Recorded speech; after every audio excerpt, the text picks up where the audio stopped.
Good morning, everybody. It's Friday, January 22nd. I'm Charlie Fink, and I'm here with my friends Joanna Popper of HP and Ted Schilowitz, the futurist of Paramount Pictures. And it's This Week in XR. It was a slow week because we were watching a democratic, peaceful transfer of power in Washington, D.C., despite the fact that it had to be protected by 25,000 National Guard troops. It was an epic show of force, exactly 2 weeks too late.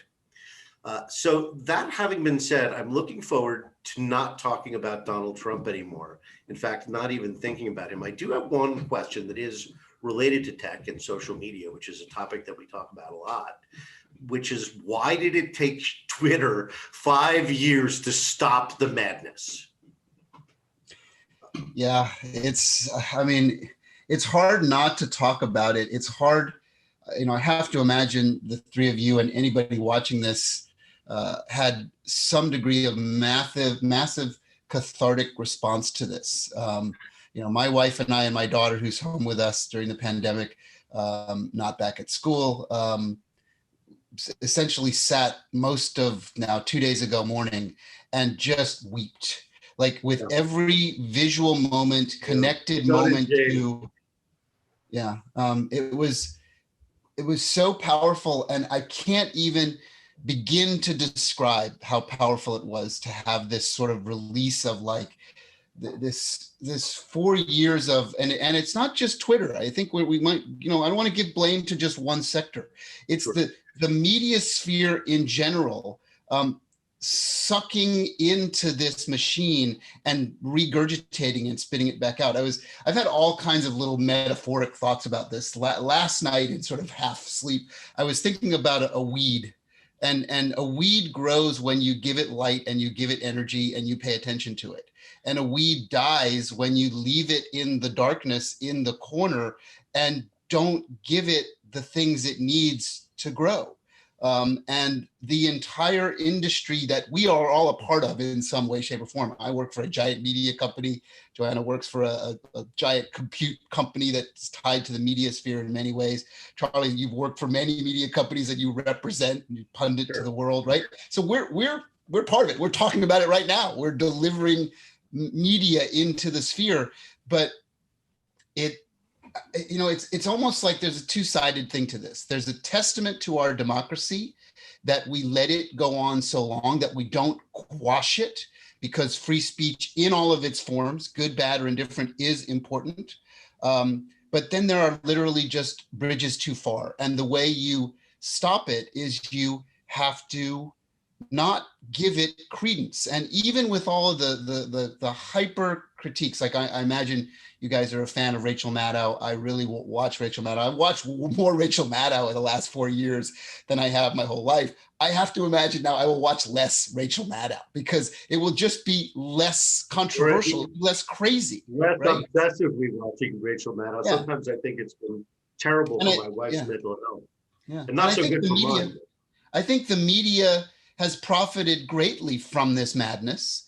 And I think they do feel a bit of guilt about it, and they're trying their best, but I don't think you could come anywhere close. I do want to mention one thing, and then I'll let you go on. One thing I saw that, again, made me cry was in the Lawrence O'Donnell show last night. He had a clip at the end of someone on Twitter. I think they built it for YouTube or whatever, but he found it on Twitter, his research staff, and it was the soundtrack of The West Wing and a recut of The West Wing opening with the Biden folks and Jill Biden, and it was just so perfect. It was just the greatest like sort of end cap to the whole thing. Was like, and this is now what we're getting. We're getting the Aaron Sorkin version of what he really thought government should be, and like it was, again, it just sort of brought it all out to me. So you guys can talk now, but I'll leave it there. In the spirit of what Ted's saying also about, shining a light on what you want to focus on and where what you want to grow and where you want the attention to be. I think it's definitely, shout out for Joe Biden, like third time's the charm, right? Right. He's been running for president since 1988. Yeah, like being in public service, this is the third time. You know, he also is bringing, he's had a life of so many tragedies and ups and downs, and he brings that full life experience, that empathy to the office. And our first woman in the United States ever to be, Absolutely. VP or president. So we have Kamala Harris, our first woman, first African-American, Indian-American woman in the seat of vice president. I have my Kamala pearls on. I've been wearing all week as Love it. a homage. This inspiring woman, seeing so many people online, little young women, little girls, saying my VP looks like me. I mean, that's just so beautiful. And then also, at the same time, we saw her, giving the oath of office to the 3 new senators to join in. So we have our first Black senator from Georgia, our first Jewish senator from Georgia. We have our first Hispanic senator from California, which is 40% Hispanic. Our overall population is 20% Hispanic. So a lot of firsts, a lot of groundbreaking this week that was also amazing to see. And personally, I'm working on a side project, which is a political documentary called Broad Ambitions, about how it was really the women that actually took down Donald Trump, like from Kamala to Nancy Pelosi. Well, I mean, I was just looking at Facebook, just reminded me that 4 years ago yesterday was the Women's March in DC, where my wife and I were there, and it was an incredible crush and absolutely no fun to be there, but it was a once in a lifetime spectacle. And we certainly made a statement. And you're talking about in 17 in DC? Yes, I am. I'm talking about I was there with my mom and my brother and friends from all across the country. Yeah, I mean, everybody stopped what they were doing and made an effort to be counted, which was something I don't think we were in the last election. But unlike certain crybabies, we sucked it up and said 4 years later, we won't let that happen. I will say that the big Republican beef about the election hasn't really been stated. It's, mail-in voting got rid of voter suppression. And if you don't have voter suppression, we are in the majority. That people want a progressive liberal government that helps them generously, that provides health care, that protects the environment, that cares about the future of kids, even though we only care about the next quarter stock earnings. Yeah, and I don't think 3 of which were epic, by the way. Yeah. And congrats to HP, for knocking it out of the park, and the market responded. So it's great to see. I guess people are buying printers and PCs like crazy while they're stuck at home. So good news for HP. Yeah, the PC is essential these days. Yeah, and to the point you're making on that, that also that we see so many people coming out to vote this time, right? We have over 80 million who voted for Joe Biden. We had 75 million voting for Donald Trump. All because of mail-in voting. We don't have a national voting holiday. People have to work. Sometimes they work the entire time the poll is open. And when they go there, if they live in a progressive or minority district, of which there are many now because of gerrymandering, they find out it's a 2-hour wait. And since your vote probably doesn't count anyway, if you live in a solid red or blue state, why would you even bother? But mail-in voting gets rid of that. That kind of indirect voter suppression is gone. So that's what they're pissed about. Yeah, this year we were literally able to kind of rise above it. So the pandemic and all of its awfulness gave us a chance to sort of rejigger that system to a more democratic system, which is kind of fascinating. Well, while you guys were talking and bringing up all those points, which are so amazingly true, I was looking away from my screen and I found something I want to mention. Charlie, we can go through our tech news. This is a letter from Joe Biden that was sent out that I want to read just one paragraph of it. It will. Go ahead. This was a light week news-wise. So I was going to tease you about Apple and bring up one or two other things, but I think this issue about regulating social media and regulating speech is a defining issue of our time, because you can't live in a building with a bunch of people who yell fire every day. Right. So this letter came out on January 15th from the office of President-elect Joe Biden, now the President Joe Biden. And it was a letter to Eric Sander, PhD, President, Founding Director, Broad Institute of MIT and Harvard. And You can find this letter online. We can put it in our notes here if because it was out and a few people sent it to me. I'm just going to read you one line in it. For this reason, I believe it is essential that we refresh and invigorate our national science and technology strategy to set us on a strong course for the next 75 years, so that our children and grandchildren may inhabit a healthier, safer, more just, peaceful, and prosperous world. This effort will require us to bring together our brightest minds across academia, medicine, industry, and government, breaking down the barriers that too often limit our vision and progress, and prioritizing the needs, interests, fears, and aspirations of the American people. It's a much longer letter. It's a 2-page letter that you should all read if you are in the technology world in any way, shape, or form, because technology, arts, and science are this meshed thing that over the last 4 years have been separated and decoupled in various awful ways. And we need to, again, get back to the power and wonder of putting those things together. I mean, Joanna, you work for an amazing technology company that understood art, science, and technology. I work for a giant media company that understood art, science, and technology and purveys it to this day. A lot of it got lost in the last 4 years. This is part of that Biden psychology that, again, makes me very emotional and brings up tears.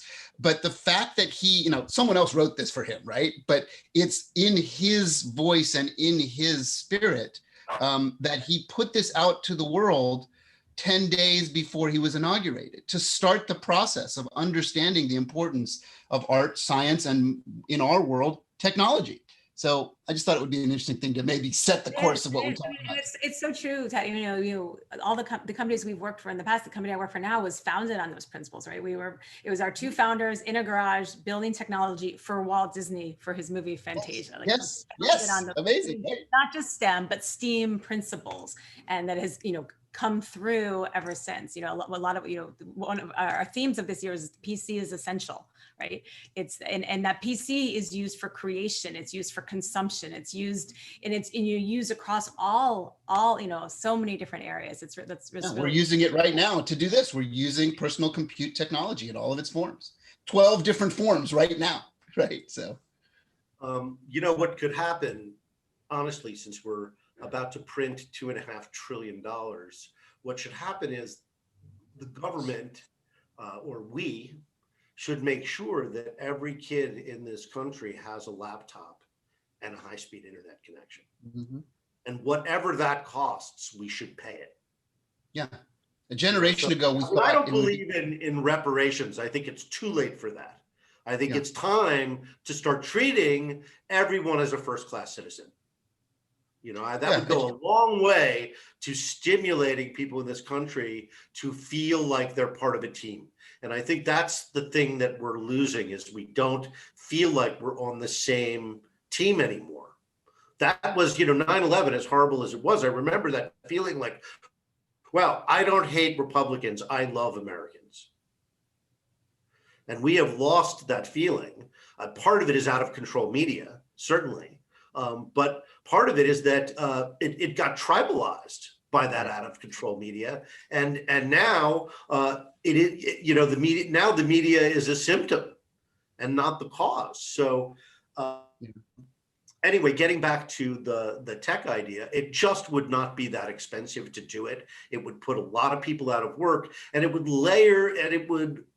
level the pandemic playing field. And I understand that it will benefit other people in the household. That cannot be a bad thing either.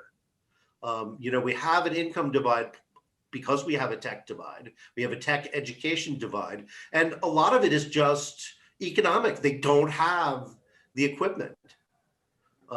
So instead of giving people $1,200, let's give them $1,000 and a laptop. So I don't know. Yeah, I don't know what time frame. The booming tech companies could contribute to this. Yeah. Facebook, Google, these companies, Snapchat, they're extracting a tremendous amount of money from the economy, and their shareholders are fat and happy. So if they took $100 million and tried to help this country, I don't think they'd miss it. So Yeah, I think like a generation or two generations, X generations ago, someone thought it would be a really good idea to give everybody access to the information of the day, and the public library system is born, right? yeah, And schools have libraries and neighborhoods have libraries, and there are big libraries like where you are in New York, Joanna. And then there's the Library of Congress, and the library becomes this important metaphor for information, right? Today, we've moved past the physicality world into the virtual world, and but there still is a divide of people that have access to the world's library whenever they need it, right? And I would say, in a bit of the defense of the big tech companies, they do make efforts in the educational realm and the donation realm. And again, I'm not saying they, always do better. I'm not saying they do Always do more. nothing.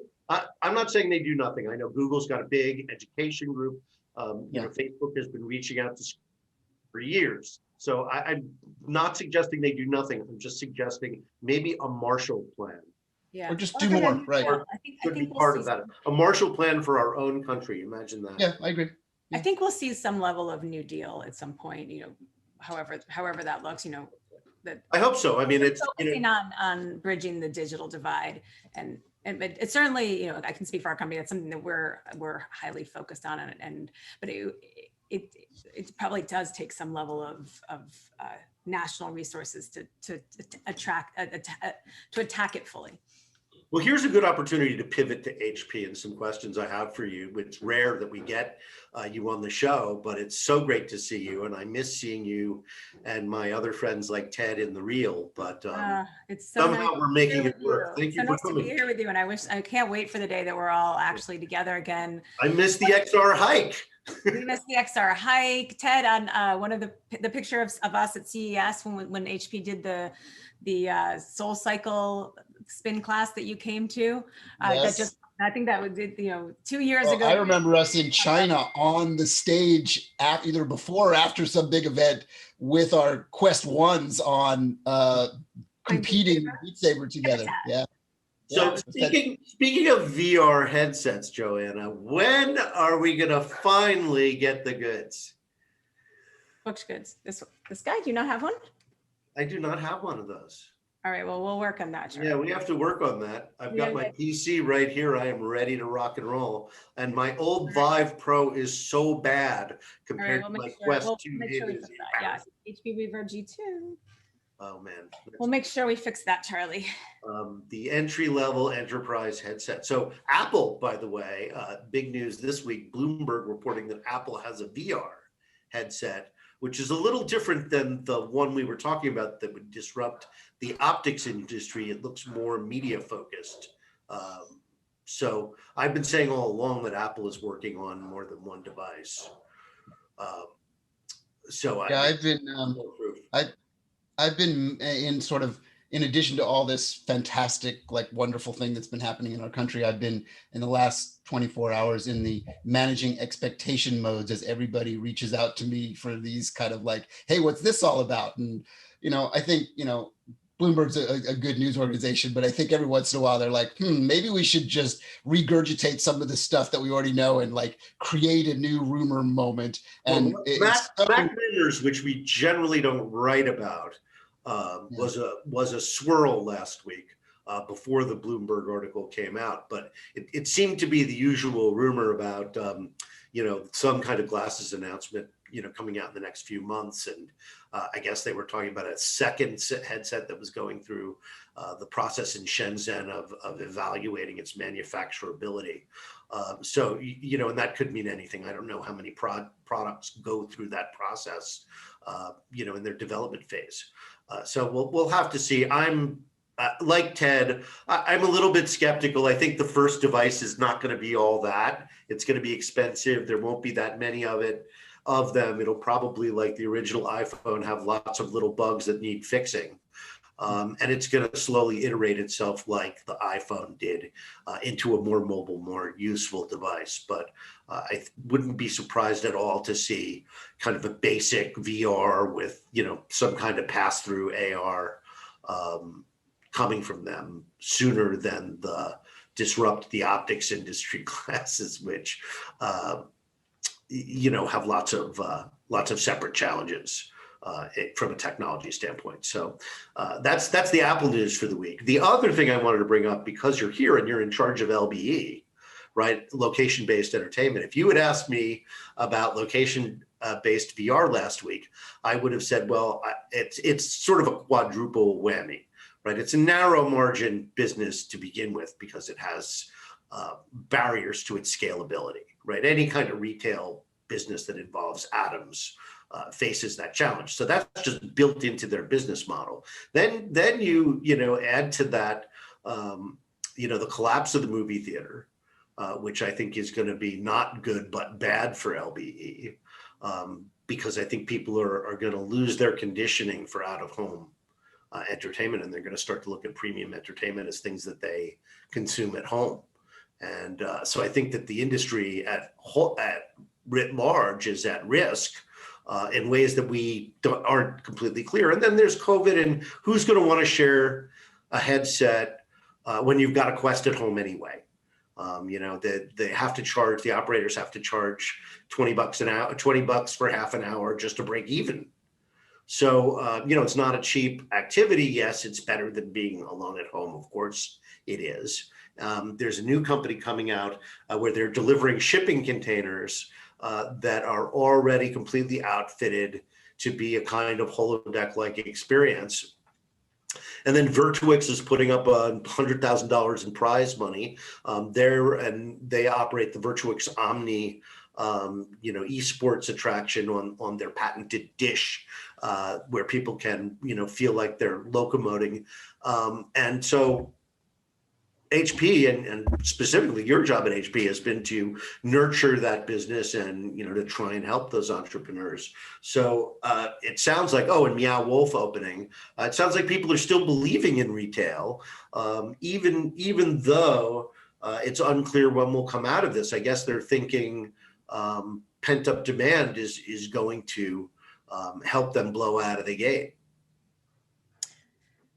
A lot, Charlie. So yes. Well, I worked in LBE in the 90s, so I have very strong opinions about this that are based in this rare case, not on me being an academic studying it, but me actually having done it as an entrepreneur. So there's a few things I would say. So first, I would say that we still believe in LBE. We still see pretty heavy growth in LBE. Yeah, they're new companies and investment. They're new companies. The companies that are doing well continue to grow. They continue. I mean, our best metric is, do they keep ordering new equipment from us? And is that new equipment either because they are opening new locations, or because they want to upgrade their equipment that they have, or because so many people have come through that it's time to get new equipment. And so, they're ordering the HP Reverb G2s from us. They're continuing to order the VR backpacks from us, workstations, laptops, et cetera. So we continue to see pretty strong growth in the LBE sector. It's very, dependent on where you are right now. So if there are cities where things are shut down still, there are cities where, X number of people can go to a place, and then there are cities where things are semi-normal. So, there are companies that we work really closely with where, they may have 40, 50 locations, and, a certain percentage are open and doing really well. So what we look at there is the ones that are open, how are they doing? Are people coming back? And the numbers we see from them and we hear from them are really great. So I wouldn't look at, you're predicting the end of the movie theater, I think TBD on that, but even if that were to occur, I wouldn't predict that necessarily means the end of out-of-home entertainment. And I think that VR has this unique advantage in this case where, movie theaters, you're in there with a couple hundred people, theme parks are in there with thousands of people, concerts are there with thousands of people. But in most LBVR, you're there with 4 to 8 people And in many cases, you came with those people. Right. So it provides a certain level of security for people that want to come there, even in the current cases. And companies have done really great things around the content, around advertising, the sanitization to keep connecting with audiences. So don't count them out, Charlie. Don't count them out. We had Lynn here from Cleanbox. They're gonna sell a lot of clean boxes. Yeah. They have been. Yeah. So Well, final topic of the day, Yeah, since we're running low on time, is my personal crusade to save Google Poly. Without Google Poly, Tilt Brush is going to be a shadow of itself. And I'm super concerned about it. It's an unbelievably important tool for artists. And I just don't know how they can kneecap Tilt Brush in this way. And in the same way that the ecosystem somehow came together and Microsoft saved Altspace VR in the VR winter of 2018, that was so important. I think we all didn't realize at the time how freaking important that was. And somebody has to come in and save Google Poly in the same way. I don't care if it's Microsoft, Facebook, somebody has to save this freaking site, because the alternative of Sketchfab is not friendly to Poly. User-generated content outside of Facebook Horizon is going to be incredibly damaged by this. I can just sigh. Someone will save them? Do you think we need to start a crowdfund? What are you thinking? I don't know. I mean, honestly, I think Epic or Unity should get in there, because it's their platform that I'm always importing it into. I teach XR production now. I'm not much of an expert, but I know the basics of Unity and the basics of creating custom content. And Tilt Brush right now, and one or two other platforms, but Tilt Brush in particular, is super important. You go into the worlds that have been created in Altspace. That's why I think about Microsoft, and they are substantially created in Poly. And in fact, if you go into the Poly library, everybody, which is free online, and you can, navigate it using your mouse and spin things around and get a good 3D look at it. But if you go into Poly and you play and you're in VR at all, noticeably, and you've done more than half a dozen experiences, you start to notice all the content that's been dragged from Poly into these VR experiences on the Quest. So that's a reason for Facebook. So there's 3 big companies that are going to be damaged by the shutdown of Poly. So I just don't know how the community can stand by and watch them cut it loose. If they don't want it, give it to me. Put in your bid, what the heck is going on? Put in your bid. Put in a bid, $1, because I'm going to have to raise $100,000 a month for the hosting. But fine, I'll do it. This is crazy. I think it should and probably will find some sort of open source future. There's enough people like you that are verbalizing and explaining that this is an important part of the ecosystem that we use in various ways and artists use in various ways. So we have to put our optimistic hat on and say that even if a company like Google can't find commercial viability, and someone, within their bean counters is like, well, maybe just jettison this or shut it down. I guess there's IP that they might feel like they need to protect and reinvent in some way, shape, or form. But perhaps there's an open source, or maybe there'll be a new Phoenix that arises from this, and someone will just create an open source version of all the tool sets that exist this way. Mozilla's sort of tried to do this and have done and been successful with the web this way, and so it's not just these big corporations that run these sites and portals and are ways to get on and off the internet. So maybe there'll be a future that way for it. Well, my parting shot on this is that the metaverse is going to be built by individuals and small businesses and institutions in exactly the same way the World Wide Web was. Yeah. And without making it easy for us to do that, people are going to be stuck in Rec Room and Facebook Horizons, which are these silos, instead of being one open platforms and allowing people on the web, let's say somebody who's got a delicious Reverb G2 that they're may or may not be using, and they're being there. And you take away Google Poly and there's going to be a lot less there, at least for a while. So anyway, it just, there was further news about it this week. The co-founder of Poly, Patrick Hackett, left for another opportunity. At least that's the way it was positioned. He may have been pissed about Poly. I don't know him personally. I just follow him on social media, but I don't think we should let it go without a fight of some kind. The love letter, Charlie Fink love letter to Poly. Let's I make it know. happen. I feel like I should, but I don't know if I have time to seriously do more than I'm doing more right now, which is blabbing about it. We've used up a half hour. Joanna, great to see you. Always thank you for your insights, Ted. Love to hang out with you every Friday morning. And to those of you listening on the podcast, thanks for listening in, and have a great weekend. Thank you. Great to be here.